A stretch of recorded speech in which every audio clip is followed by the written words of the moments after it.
As you're pondering the values that are most dear to you, I'm sure obviously your family's first, Hmm.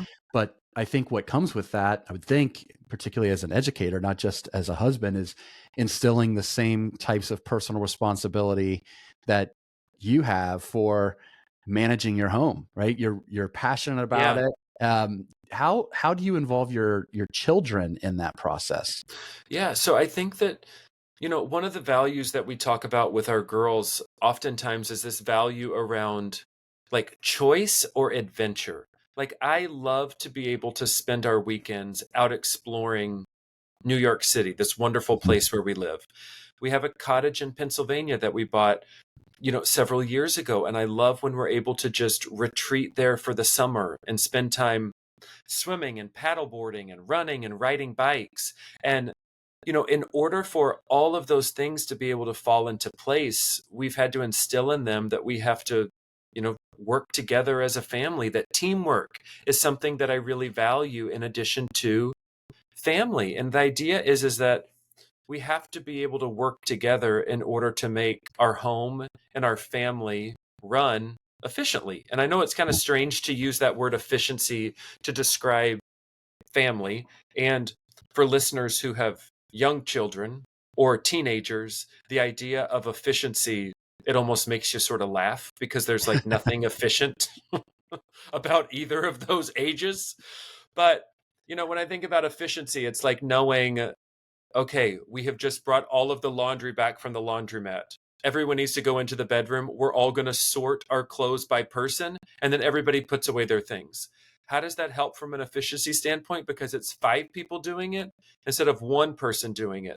Knowing that, like, when we finish dinner, everybody clears the table until the table is clear. Like, it does not matter if you didn't eat the side dish or if it's your sister's fork or not. Yeah. Like, just grab as much as you can and take it over, because we have to hand wash every dish that is used in our house because we're in a 1914s building.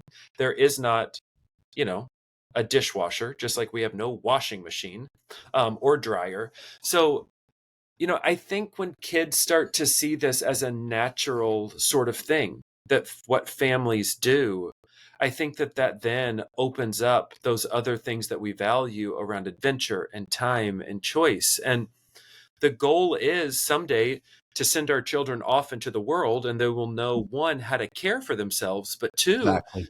when they walk into a place of work, when they see something that needs to be done, they do it, as opposed to waiting for that supervisor or boss to say, hey, I need you to do X, Y, or Z.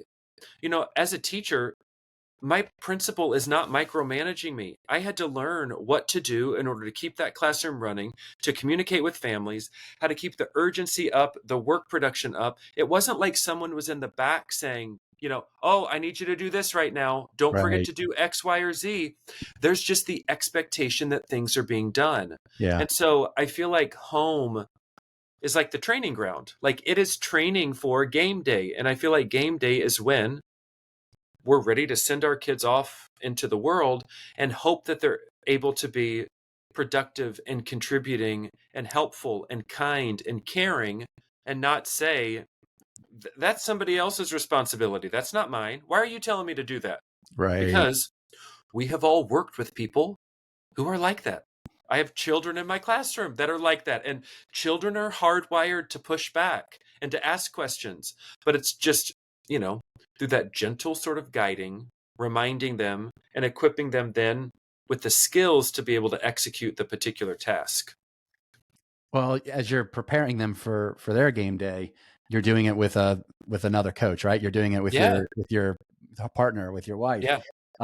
How is it that you two have worked together to create this type of atmosphere? Yeah. So, it's not easy to share a home with anyone, be it a spouse, be it a roommate, be it your children. And I do feel like, from the start, we've really had to communicate around what our values are, the types of work that we enjoy doing, the types of work that brings stress. We've had to talk about even our own, professional work.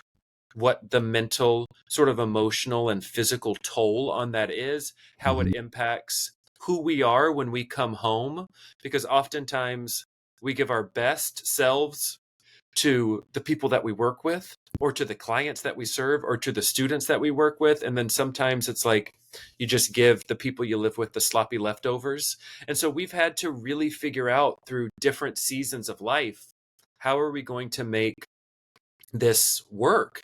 And so often, people talk about balance, and it's like, you know, as your listeners know, like, things are never 50-50. The goal in a home is not for things to be perfectly balanced, because that really isn't realistic. Like, you can't make a list and say, okay, there are 15 things on your to-do list. Now there are 15 things on my to-do list, and we're going to knock each of them off together so that we can then get to one and we're totally balanced. Like, that doesn't happen. And Right. so, we've really had to talk through things. We've had to figure out, what do we let go of in this season. There's a chapter in my book, that's chapter 5. It's titled "Stop Doing All the Work," and I chose that title, one, because it's a little bit provocative, because anyone reading a book on tidy up your life, when you read a chapter titled "Stop Doing All the Work," it's like, great, here's another person that's just telling me that if only I could set boundaries and tell people no, then the work would stop. And it's like, no, stop doing all the work could look like one of three things. So, one, you could outsource responsibilities. And when I was Right. talking about laundry, like, that is outsourcing responsibilities. My daughters are expected to help. You can also eliminate responsibilities. My favorite example is that, I love my house plants. They bring me joy, but I have an app that I pay that's like $25 for the year, and it tells me when it's time to water the plants. It's great because I have so much to think about, and all I have to do is get my measuring cups out when it tells me that it's time, and I get so much joy in not needing to remember that. Or you can also eliminate responsibilities. I often joke that my least favorite chore when I was a kid was yard work. I hated picking up sticks. I hated mowing the grass. It took forever. And so when I was an adult, what did I do? I moved to the largest city in the United States, and I don't have a yard. I don't have that work.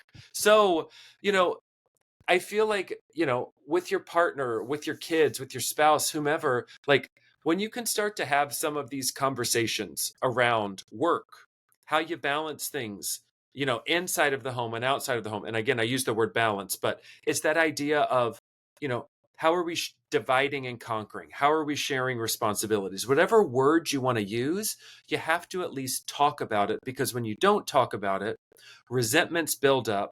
You have all of these questions about, why didn't you do X, Y, or Z? Or can't you be doing more around here? And it's like, fundamentally, if you're not talking about work sort of on a continual sort of basis, and I mean work inside of the home and outside of the home, it's going to be a mess.